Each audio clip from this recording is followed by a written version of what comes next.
नमस्कार। ये आकाशवाणी पटना है। अब आप खालिद रशीद से प्रादेशिक समाचार सुनिए। पहले मुख्य समाचार।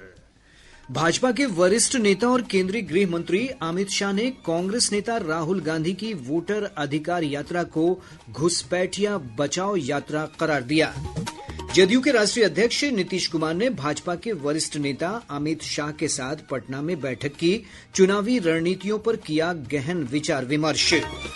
मुख्यमंत्री नीतीश कुमार ने 20 से 25 वर्ष के सभी बेरोजगार स्नातक युवाओं को 2 वर्षों तक 1,000 रुपए मासिक भत्ता दिए जाने की घोषणा की। और निगरानी विभाग की टीम ने कैमूर जिले के मोहनिया पॉलिटेक्निक कॉलेज के प्राचार्य डॉक्टर अजय कुमार को 60,000 रुपए घूस लेते रंगे हाथ गिरफ्तार किया। अब समाचार विस्तार से।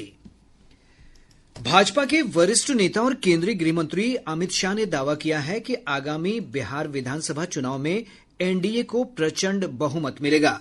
श्री शाह ने 2 दिवसीय बिहार दौरे के पहले पड़ाव रोहतास के डिहरी में आज भाजपा नेताओं और कार्यकर्ताओं के साथ संवाद करते हुए कहा कि एनडीए पूरी तरह से एकजुट है।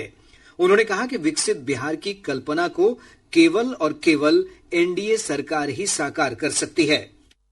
बिहार के समृद्धि और विकास का रास्ता केवल और केवल नरेंद्र मोदी जी के नेतृत्व में एनडीए सरकार ही कर सकती है और कोई प्रशस्त नहीं कर सकता। ये लालू जी, रबड़ी जी, तेजस्वी ये बिहार को समृद्ध कर सकते हैं क्या? बिहार वालों ने 20 साल मौका दिया या नहीं दिया?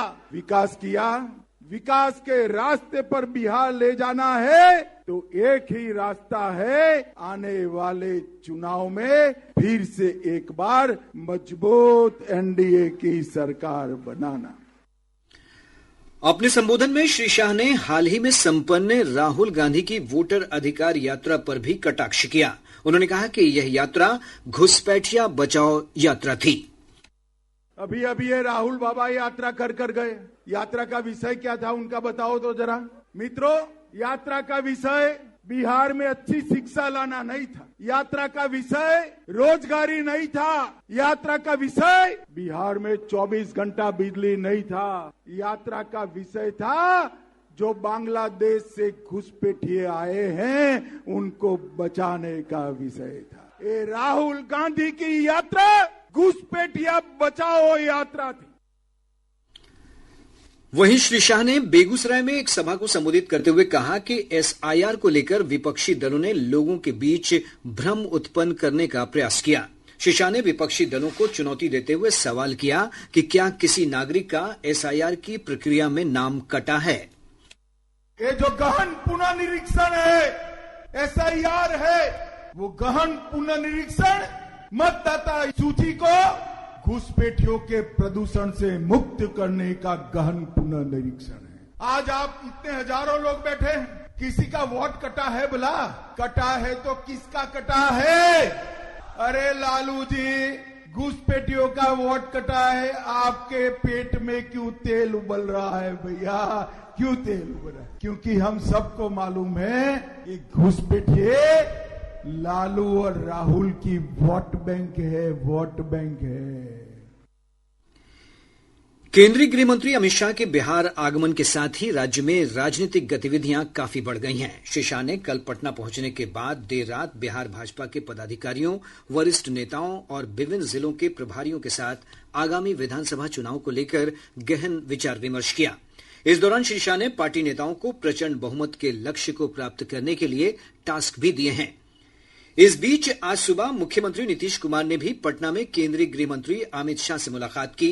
दोनों नेताओं के बीच बिहार विधानसभा चुनाव की तैयारियों और एनडीए घटक दलों के बीच सीट शेयरिंग को लेकर चर्चा की गई।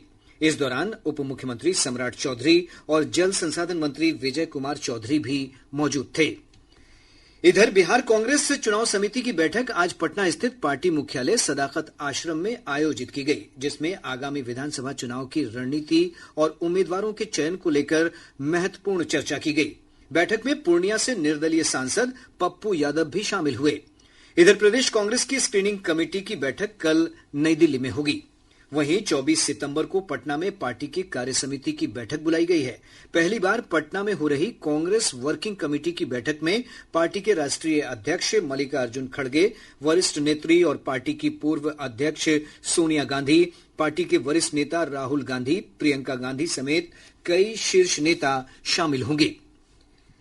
राजद के वरिष्ठ नेता और विधानसभा में नेता प्रतिपक्ष तेजस्वी प्रसाद यादव ने एनडीए सरकार पर सांप्रदायिक राजनीति का आरोप लगाया है। श्री यादव ने बिहार अधिकार यात्रा के तहत खगड़िया में एक जनसभा को संबोधित करते हुए कहा कि भाजपा और जदयू धार्मिक आधार पर समाज को बांटकर अपने हितों को साधना चाहती है। वहीं बेगूसराय में जनसभा को संबोधित करते हुए श्री यादव ने कहा कि मौजूदा सरकार के कार्यकाल में गरीबों की जमीन हड़प कर अमीरों को दी जा रही है। इधर कांग्रेस पार्टी ने भागलपुर के पीरपैंती में थर्मल बिजली परियोजना के लिए जमीन अधिग्रहण में भ्रष्टाचार का आरोप लगाते हुए आज पटना में विरोध मार्च निकाला। भाजपा के वरिष्ठ नेता और केंद्रीय मंत्री गिरिराज सिंह ने कहा है कि तेजस्वी प्रसाद यादव की बिहार अधिकार यात्रा वास्तव में अपना वजूद बचाने की कोशिश है। श्री सिंह ने बेगूसराय में संवाददाताओं से बातचीत करते हुए कहा कि महागठबंधन को ऐसी यात्राओं से कोई फायदा नहीं होगा। उनको पता ही नहीं चला, जब राहुल गांधी के साथ यात्रा कर रहे थे तो उनकी राजनीतिक वजूद खतरे में पड़ गई, वो लुट गए। अभी कुछ ही दिन पहले फिर यात्रा निकालने की जरूरत क्यों पड़ी? जरूरत इसलिए पड़ी कि वो आपस में इनके वजूद को लूट करके राहुल गांधी चले गए। अब ये अपना वजूद खोज रहे हैं। प्रादेशिक समाचार आप आकाशवाणी पटना से सुन रहे हैं। ताजा समाचारों के लिए आप हमारे एक्स हैंडल AIR_News_पटना पर जा सकते हैं। मुख्यमंत्री नीतीश कुमार ने राज्य के 20 से 25 वर्ष के सभी बेरोजगार स्नातक युवाओं को 2 वर्षों तक 1,000 रुपए मासिक भत्ता दिए जाने की घोषणा की है। श्री कुमार ने सोशल मीडिया पोस्ट में इसकी जानकारी दी। उन्होंने बताया कि मुख्यमंत्री निश्चय स्वयं सहायता भत्ता योजना का लाभ अब कला, विज्ञान और वाणिज्य संकायों के बेरोजगार पुरुष और महिला स्नातकों को भी मिलेगा। इससे पहले यह योजना इंटरमीडिएट के युवाओं के लिए ही थी। मुख्यमंत्री ने अपने पोस्ट में यह भी कहा है कि अगले 5 साल में 1 करोड़ युवाओं को सरकारी नौकरी और रोजगार देने का लक्ष्य रखा गया है। चुनाव आयोग ने कहा है कि कांग्रेस नेता राहुल गांधी के वोट डिलीट किए जाने संबंधी आरोप गलत और निराधार हैं। आयोग ने कहा कि किसी भी व्यक्ति द्वारा किसी भी वोट को ऑनलाइन प्रक्रिया में नहीं हटाया जा सकता है। आयोग ने कहा कि श्री गांधी ने इस संबंध में गलत धारणा बनाने का प्रयास किया है। आयोग ने यह भी स्पष्ट किया है कि प्रभावित व्यक्ति को सुनवाई का अवसर दिए बिना कोई भी वोट डिलीट नहीं किया जा सकता। आयोग ने कहा कि 2023 में कर्नाटक के अलंद विधानसभा क्षेत्र में मतदाताओं के नाम हटाने के कुछ असफल प्रयास किए गए थे और मामले की जांच के लिए आयोग द्वारा स्वयं एक प्राथमिकी दर्ज की गई थी। रिकॉर्ड के अनुसार अलंद विधानसभा क्षेत्र से 2018 में भाजपा के सुबाध गुट्टेदार और 2023 में कांग्रेस के BR पाटिल ने जीत हासिल की थी। गौरतलब है कि कांग्रेस के वरिष्ठ नेता राहुल गांधी ने आज नई दिल्ली में एक प्रेस कॉन्फ्रेंस में दावा किया कि कर्नाटक के अलंद विधानसभा क्षेत्र में कम से कम 6,000 वोट हटाए गए थे। श्री गांधी ने चुनाव आयोग पर आरोप लगाया कि सॉफ्टवेयर में हेरफेर के माध्यम से मतदाता सूची से नाम हटाए गए थे।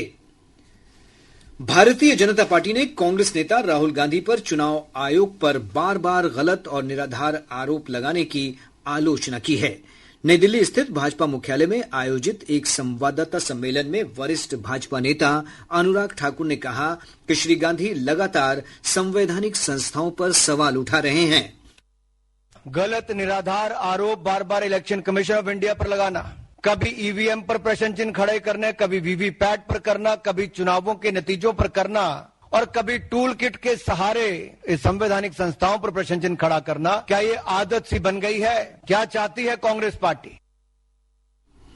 राज्य के विभिन्न भागों में मानसून की सक्रियता बनी हुई है। मौसम विज्ञान केंद्र पटना के अनुसार अगले 24 घंटों के दौरान पश्चिम चंपारण, पूर्वी चंपारण, गोपालगंज, सीवान और किशनगंज जिले में कई स्थानों पर भारी बारिश की आशंका है।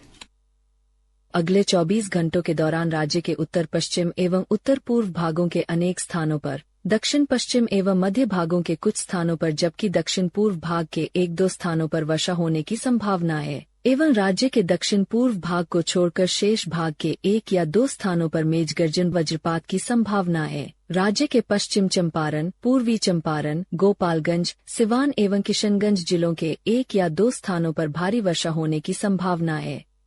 इधर पिछले 24 घंटों के दौरान राज्य के उत्तर पश्चिम और उत्तर पूर्व भागों में अनेक स्थानों पर भारी से अति भारी बारिश दर्ज की गई। सुपौल में सबसे अधिक 123.4 मिलीमीटर बारिश रिकॉर्ड की गई। निगरानी विभाग की टीम ने कैमूर जिले के मोहनिया स्थित पॉलिटेक्निक कॉलेज में छापेमारी कर प्राचार्य डॉक्टर अजय कुमार को 60,000 रुपए घूस लेते रंगे हाथ गिरफ्तार कर लिया। निगरानी के अधिकारी ने बताया कि आरोपी प्राचार्य कॉलेज में कार्यरत एक प्रोफेसर से पिछले 6 महीने के वेतन भुगतान के लिए रिश्वत की मांग कर रहा था। शिकायत के सत्यापन के बाद गिरफ्तारी की कार्रवाई की गई है। मुजफ्फरपुर की मरियम फातिमा ने एक उल्लेखनीय उपलब्धि हासिल की है। वो शतरंज में बिहार की पहली महिला फीडे मास्टर बन गई हैं। बिहार राज्य खेल प्राधिकरण के महानिदेशक रविन्द्रन शंकरन ने इसकी जानकारी दी। केंद्रीय मंत्री गिरिराज सिंह ने प्रधानमंत्री नरेंद्र मोदी के जन्मदिन के उपलक्ष्य में मनाए जा रहे सेवा पखवाड़ा के तहत बेगूसराय में नए ब्लड बैंक भवन का उद्घाटन किया। इस अवसर पर भाजपा कार्यकर्ताओं ने रक्तदान किया। खगड़िया जिला अंतर्गत गोगरी जमालपुर में स्वच्छता ही सेवा अभियान के तहत जन जागरूकता रैली निकाली गई। श्रम विभाग की टीम ने कैमूर जिले के मोहनिया बाजार थाना क्षेत्र अंतर्गत चांदनी चौक के पास एक मिष्ठान दुकान से 5 बाल श्रमिकों को मुक्त करा लिया। श्रम अधीक्षक चंदन कुमार ने बताया कि इन सभी को जिला बाल संरक्षण इकाई को सौंप दिया गया है। और अब अंत में मुख्य समाचार एक बार फिर। भाजपा के वरिष्ठ नेता और केंद्रीय गृह मंत्री अमित शाह ने कांग्रेस नेता राहुल गांधी की वोटर अधिकार यात्रा को घुसपैठिया बचाओ यात्रा करार दिया। जदयू के राष्ट्रीय अध्यक्ष नीतीश कुमार ने भाजपा के वरिष्ठ नेता अमित शाह के साथ पटना में बैठक की। चुनावी रणनीतियों पर किया गहन विचार विमर्श।